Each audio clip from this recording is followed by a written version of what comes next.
நல்ல சப்போட்டாவை நீங்கள் செலக்டிவாக ஒரு செங்காயாக எடுத்து சாப்பிட்டீங்க அப்படின்னா அதோட டேஸ்ட்டே வந்து வேறு. அதை நீங்கள் சாப்பிட்டுக்கிட்டே இருக்கலாம். என்கிட்டலாம் கொய்யாவை கொடுத்தீங்க அப்படின்னா 1 கிலோ கொய்யாவாக இருந்தாலும் உட்காந்து நான் சாப்பிடுவேன். ஆனால் எல்லா கொய்யாவையும் நான் சாப்பிட மாட்டேன். மரத்தில் உள்ள கொய்யா, சீனி கொய்யா, இந்த மாதிரி கொய்யாவாக இருந்ததுன்னா அந்த கொய்யாவே வந்து 1 கிலோவாக இருந்தாலும் நான் ஒரே நேரத்தில் நான் சாப்பிடுவேன்.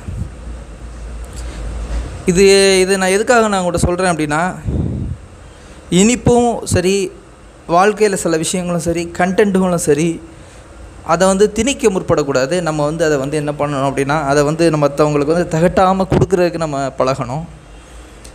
ஸோ அந்த கான்செப்டில் வந்து நம்ம இன்றைக்கி பேசிக்கிட்டு இருக்கோம். அதுதான் வந்து இந்த சேனலோட வந்து மெயின் உயிர் நாடி. எப்படி கண்டென்ட்டுகளில் வந்து க்ரியேட் பண்ணுற உலகத்தில் எப்படி வந்து ஆல்ரெடி வந்து ஒரு வைரலாக இருக்கிற உலகத்தில் வந்து நம்மளோட கண்டென்ட்டை வந்து எப்படி எடுத்துகிட்டு போகிறது அப்படின்னு வந்து எனக்கு வந்து ஒரு யோசனைகள் வரும்போது, ஆக்சுவலாக என்னோட